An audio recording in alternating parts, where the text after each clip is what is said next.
What's up everybody, FTWitachi here, you know what it is. Thank you all very much for tuning in to an updated guide into Shadowlands for Covenants, specifically for the class of Warlocks. About a month and a half ago, while pre-patch for Shadowlands was currently being active, we released a pre-Shadowlands guide to Covenants. And now that we have a couple of weeks under our belt, last week Season 1 for Shadowlands has recently just begun.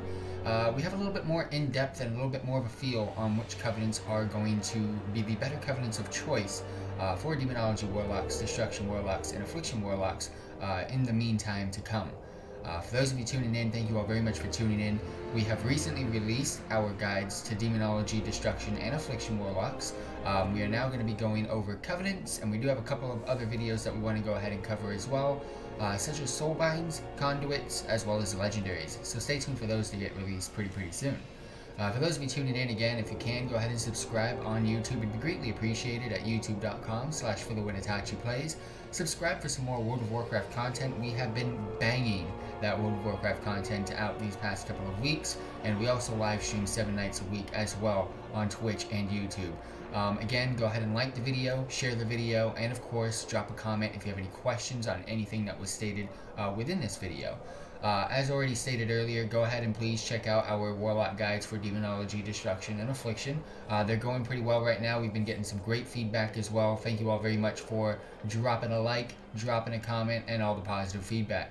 But without further ado, let's end this intro and let's get into Covenants for Warlocks. A little bit of a quick rundown on what Covenants are. They're one of the major systems that have been introduced in World of Warcraft Shadowlands. As you level, you will get to meet and experience all 4 Covenants when you experience them in each and every single zone. The Covenants each occupy one of the major zones in Shadowlands. As you get to know each Covenant, explore their lands, and learn their story. You can think about who you'd like to ally with, because when you reach maximum level, now currently level 60, you will get to pick a side, and you will technically have to pick a side. The Kyrians occupy Bastion, Maldraxxus is controlled by the Necroloids, the Night Fae call Ardenweald home, and the Ravendreth is the domain for the Venthyr. Whichever Covenant you choose, it will grant you 2 abilities. One is a Covenant's signature ability granted to all who ally with this Covenant, and the other is a Covenant's class-specific ability, a combat ability granted to all members of each class of that Covenant. So for example, no matter what class, no matter what character you are playing, and you go ahead and align yourself with one of the Covenants, there are 4 different Covenant signature abilities to choose from, one for each Covenant. Now, as we are Warlocks, we get our Covenant class-specific ability, which is of course going to be different from a Rogue, different from a Mage, different from a Priest, and there's going to be 4 options for that as well, because there's 4 different Covenants. As a Warlock, the abilities granted to you may affect which Covenant you favor. So, in this video, we're going to be covering all of the 4 Covenant specific signature abilities, as well as the 4 Covenant specific class abilities, and then we're going to go ahead and go into deep details on Demonology, Destruction, and Affliction Warlocks, all within this video. So without further ado, let's go ahead and start off with the Covenants. The first Covenant we're going to be going over is Kyrian. The Warlock Covenant ability for the Kyrian is Scoring Tith. Is a cooldown ability that deals upfront damage and applies an 18-second damage over time effect to your main target. If the target dies within the dot being applied, then you will generate 5 soul shards. If the dot expires naturally after 8 seconds, then the cooldown is instantly refreshed. You also have a Kyrian Covenant signature ability called Summon Steward, which all characters can go ahead and get. Call your Steward to bring you a Phial of Serenity that can be consumed to restore 20% of your health and removes all curses, diseases, poisons, and bleed effects. Your Steward additionally offers access to a selection of useful amenities as well for 4 minutes. Next Covenant we're going to be going over is the Venthyr Warlock specific Covenant ability, which is going to be a Pending Catastrophe. It's a cooldown ability that sends out a cloud that travels to the targeted enemy, dealing damage to enemies within its path. Upon reaching its target, the cloud explodes, applying a damage over time debuff to the target and all nearby enemies. In addition, all enemies that receive this dot will also receive either Curse of Weakness or Curse of Tongues, automatically applied as well. The curse applied is based on the type of mob each. For example, there's going to be melee, which will be given Curse of Weakness, and casters will be given Curse of Tongues. And next up, we're going to be getting into the Venthyr's Covenant signature ability, which is Door of Shadows. You get to wend through the shadows, appearing at the specific targeted location. Next up, we're going to be getting into the Necrolord Warlock specific Covenant ability. This is called Decimating Bolt. It's a cooldown specific ability that deals upfront damage and increases the damage of your next cast of a spec specific spell by 100%. The damage increases is further increased the lower the health of your target. The spells that are increased for each spec are as followed. For Affliction, you're going to be given the buff towards Shadow Bolt or Drain Soul if talented. For Demonology, you're going to be getting a buff towards Demon Bolt. And for Destruction, your buff is going to be towards Incinerate. Next up, we're going to be getting into the Necrolord Covenant signature ability, which is called Fleshcraft. You get to form a shield of flesh and bone over 4 seconds that prevents damage equal to 20% of your maximum health. Channeling near a corpse claims their essence to grow this shield, up to 50% of your maximum health. This is most effective against powerful enemies. Last but not least, we got the Night Fae Warlock specific Covenant ability. This is called Soul Rot. It's a cooldown ability that applies a damage over time effect to your main target and another dot at about half the value to 3 other nearby targets. Drain life will also drain the life from any enemy affected by Soul Rot and not cost mana. And next up, and last but not least, we're going to be getting into the Night Fae Covenant signature ability, which is called Soul Shape. You get to turn into a Vulpin, teleporting 15 yards forward and increasing your movement speed by 50%. You may reactivate Soul Shape every few seconds to teleport again. This also lasts indefinitely while you're in a resting area, however, normally it lasts for about 12 seconds. You also have additional cosmetic abilities and forms that you can go ahead and earn and collect through Night Fae Covenant specific activities as well. The first spec we're going to go ahead and go over for Warlocks in regards to Covenants is Demonology. The first Covenant we're going to be going over is the least favorable option, which is the Venthyr. Again, Venthyr's abilities are the signature, Door of Shadows, which you get to go ahead and win through the shadows appearing at a targeted location, which is technically a teleportation move, as well as its class-specific ability, which was Impending Catastrophe. This is technically a multi-target cast. It has a 1-minute cooldown, and it does apply Curse of Weakness and Curse of Tongues depending on the specific target that it hits. When it comes to damage and when it comes to all other areas, Venthyr is definitely the least favorable option for Demonology Warlocks, and we are not going to be really going over into deep details on Venthyr. It does have its niche, of course. Door of Shadows is very, very cool to be able to use in specific situations, and Impending Catastrophe can be used as well in specific situations, but in most situations the other 3 Covenants are always going to be winning, depending on when it comes to damage or just their other sources, such as getting into deep details, which we're not going to be getting into in this video. Their soul binds and all that type of stuff, but when it comes to Venthyr, it is the least favorable option for a Demonology Warlock. At number 3, we're going to have the Kyrian. Again, disabilities for the Kyrian are Summon Steward, and then of course for the class ability it's Scoring Tith, which is technically a damage over time dot that can, if takes over its 18 seconds, it'll just go ahead and refresh, or if it does kill the target, it'll go ahead and give you a full max set of soul shards. When it comes to this Covenant, it was technically higher up on the list before Shadowlands got released. There was a couple of nerfs. Number 1, Summon Steward nerf. The cleansing effect is now useless in Castle Nathria, so in PvE situations it is not useful at all. But in PvP, the Summon Steward ability can come in handy because it does still work. However, in Scoring Tith, its useful Sard generation in Mythic Plus fights is really, really nice to have. However, when it comes to damage, comparing it to the other 2 that we have on this list that are remaining, it just doesn't fit. So we're going to be getting into the second one, or the second best option, which is going to be the Night Fae. Again, the Night Fae have an ability called Soul Shape. You get to turn into a Vulpin or any other Soul Shape form. Go ahead and teleport yourself forward and increase its movement speed. And you also have Soul Rot, which is, again, it's very, very similar to the Kyrian and Venthyr abilities put together. Of course, it's an AoE, it's a multi-target ability, and of course it does apply a dot. However, of course, it doesn't apply its curses from the Venthyr, but it's pretty much putting the 2 together. When it comes to the damage of Soul Rot, it actually is quite up there. It's not that bad. The Soul Shape movement is nice for Warlock because we don't really have that much movement abilities. And Soul Rot's damage, again, is not completely bottom tier. It is not the best for Demonology Warlock, which is why we have it at number 2, but it is not bottom tier. But when it comes to Night Fae, we do have some great Soulbind options, but again, we're not going to be getting into deep details on that. Stay tuned for another guide and another video. At number 1 for Demonology Warlocks, and it is number 1 by far, to be honest with you, we have the Necrolord with an ability called Fleshcraft, which is a shield that you can go ahead and apply to yourself, and of course Decimating Bolt, which is absolutely mind-bogglingly fun to play with, especially in PvP, and of course in raids, in situations like that, and Mythic Pluses. It is a very, very high burst ability, especially when tying it in perfectly with a couple of Demon Bolts. It is absolutely fantastic to go ahead and play around with. Decimating Bolt is huge for Demon Bolt, and of course Fleshcraft Shield plus bonus effects are also nice. It is just very, very fun to play around with, and it is a very, very versatile covenant for Demonology Warlocks. And when it comes to damage, it is key to go ahead and have that Decimating Bolt tied in with your Demon Bolts. And of course, there's other ways to go ahead and buff this Decimating Bolt that comes from Necroloids, being able to increase Demon Bolt's damage.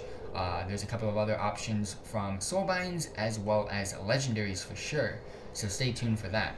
But in order, we're going to be having at the top, we got Necrolords as the covenant for Demonology Warlocks. At number 2, we have the Night Fae. At number 3, we have Kyrian. And, I mean, you can consider it, but I recommend you don't, is the Venthyr. Next up, we're going to get into Destruction Warlocks and their covenant of choice. In fact, funny enough, at the bottom for a Destruction Warlock is again Venthyr. Venthyr has an ability called Door of Shadows. You get to wend through shadows appearing at the targeted location. And of course, Impending Catastrophe, which is a multi-target AoE ability that has a 1-minute cooldown that deals a decent amount of damage, and of course applies Curse of Weakness and Curse of Tongues. However, the damage that comes from Venthyr and the playstyle that Venthyr affiliates with, bringing that into the Destruction spec is just a no-go. And comparing it to the other 3 covenants, it is definitely way down there on bottom tier. At number 3, we're going to have Night Fae. The Soul Shape ability is very, very nice. Soul Shape is a movement ability where you can teleport 15 yards forward and increases your movement speed. Warlocks don't have that much movement abilities. We do have our teleports and our gateways, but being able to move on the run and freely whenever we do so, we don't have that much. So just getting that extra movement ability as a Warlock is very, very cool to have. However, when it does come to Night Fae Soul Rot, the damage isn't the best, and it doesn't really help a ton when it comes to Destruction Warlocks.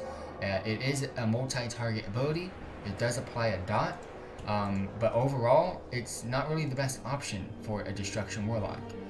At number 2, I do have the Necrolords. It's a very strong solo and 2-target covenant for for Destruction Warlocks. They have the ability of Fleshcraft, which is a very, very nice shield to go ahead and apply. And of course, Decimating Bolt, which is a very, very huge buff. Very similar to Demonology Warlocks, but it does increase the damage of your Incinerates for Destruction Warlock. Again, like I said, the Necrolord is very strong for solo and 2 targets, but when it comes to 3+ targets, it's not so much because Fire and Brimstone has an AoE nerf when going ahead and equipping this to the Necrolords. For example, Fire and Brimstone is an ability that goes ahead and allows your Incinerate to be applied to multiple targets at once. Not all of your Incinerates are going to go ahead and take advantage of the buff from the Necrolord Decimating Bolt. So just to give you a heads up, there is a nerf towards that. It was OP back in the day, but it's no longer that is the case.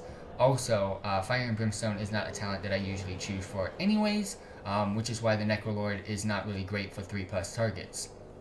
However, the best covenant for a Destruction Warlock is the Kyrian. Kyrian again got that Summon Steward ability, and of course Scoring Tith, which is a damage over time ability. And just being able to generate them soul shards, because Chaos Bolt is pretty much your like go-to when it comes to bursting and when it comes to damage. Scurrying Tith can be used correctly, can be an absolutely massacre of a machine, especially on multi-targets, especially when it comes to being able to specifically choose the correct target with that low amount of health. Just go ahead and deal that quick damage from Scurrying Tith, damage over time, make sure that that target dies. You're going to have a full set of shards to go ahead and play with. And again, the damage from the Kyrian class ability is very, very strong as well. That Summon Steward is still nerfed. It's a cleansing effect, is technically useless in Castle Nathria, but it is useful outside. But the Scurrying Tith ability is useful for shard generation, especially in Mythic Plus contents and fast fights. and it can also be duplicated with Havoc, which is also very nice. Quick recap for Destruction Warlocks. I have at the top the Kyrian Covenant. At number 2 we have the Necroloids. At number 3 we have Night Fae. And last but not least, at the bottom of the tier, we have Venthyr. Last but not least, we're going to be getting into the Covenant options for Affliction. Starting off at the bottom again, yet again, 3 specs in a row, is Venthyr. I don't hate Venthyr. I actually like the ability of Door of Shadows. I've found it very, very useful in many situations. However, there's a better movement ability of choice in a different Covenant. And when it comes to the damage of Impending Catastrophe, it's absolutely terrible. Yes, it applies a weakness and a Curse of Tongues. However, it's just not really useful when it comes to most situations. There's 3 other Covenants that are better than the Venthyr. And of course, the damage is just not there, which is what we're technically going for as a damage class. At number 3, we have the Necroloids. Decimating Bolt is extremely lackluster for the drain soul damage wise, and the shield plus bonus is very nice, but I mean, again, Decimating Bolt is extremely very lackluster. It used to be, back in the day, it used to buff up the next 3 drain souls or shadow bolts, and it used to also be a lot higher. They've actually nerfed it, and they've nerfed it to the ground, and it's now only 1 drain soul instead of 3. So when it comes to the Necrolords, Fleshcraft, very cool ability. It's a shield that goes ahead, it's a defensive cooldown, and of course Decimating Bolt, however, when it comes to an Affliction Warlock, is very lackluster to go ahead and mess around with, so I strongly don't suggest Necrolord either. As you guys know how much I love the Necrolord, but I'm having to put him down for the Affliction Warlocks as one of the bottom 2. And next up, I've actually got 2 choices to go ahead and mess around with here. That's the Night Fae and the Kyrian. Either or option is very nice. However, if it was my choice, if it was my choice, I would go with the Night Fae. But damage-wise, the Kyrian does sneak in just a little bit more. But to be honest with you, that point-something% is not worth the hassle of specifically choosing a Covenant for damage. Go ahead and choose it based off of your playstyle, because the Night Fae and the Kyrian are both tremendously great for the Affliction Warlocks. Again, starting off with the Night Fae, you got a great movement ability of Soul Shape, you got a beautiful freaking zone, I'll put that in there as well, and of course Soul Rot, which is a damage over time ability that is multiple targets. This can come in clutch. And then, of course, we got the Kyrian, which is Summon Steward, which is a great ability to have, especially out in the open world. And of course, Scoring Tith, which is a damage over time ability that can grant you some soul shards on the run. When it comes to the Night Fae, Soul Shape movement's very nice, and that Soul Rot is not the best of damage, but the Soul Binds that come from the Night Fae are next level to none. But then when you get to the Kyrian, Summon Steward is nerfed Cleansing Effect. It makes it useless in Castle Nathria. I've stated this many times, but just going over it again. But Scoring Tith is so useful in Sard generation, especially in Mythic Pluses and other fast fights, and it also counts as a dot for Malefic Rapture. That's a huge damage increase. Now whichever one you choose, you're going to go ahead and have a great time when it comes to Affliction Warlocks, whether that's either Kyrian or Night Fae. Just to give you a heads up, again, Kyrian is stronger right away, but once you start unlocking some Soulbind abilities in Night Fae can go ahead and outright beat Kyrian. But just to give you a heads up, in the long run, once you've completed everything, pretty much Kyrian and Night Fae are neck and neck when it comes to damage and other abilities and effects when it comes to Affliction Warlocks. So, overall, at the top, at 1 and 2, at 2 and 1, either choose Night Fae or Kyrian. At number 3, of course, we got the Necrolords, and 4, Venthyr. I want to go ahead and say thank you all very much for tuning in to our Covenant Warlock class guide. If you have any questions, post down below. Stay tuned because we got more videos coming at you. We're releasing content every single day. We're live streaming every single night. Stay tuned for some more live streams. Stay tuned for some more content. Subscribe if you're new around here. And of course, catch you guys next time. Like the video and share. Peace out, everybody.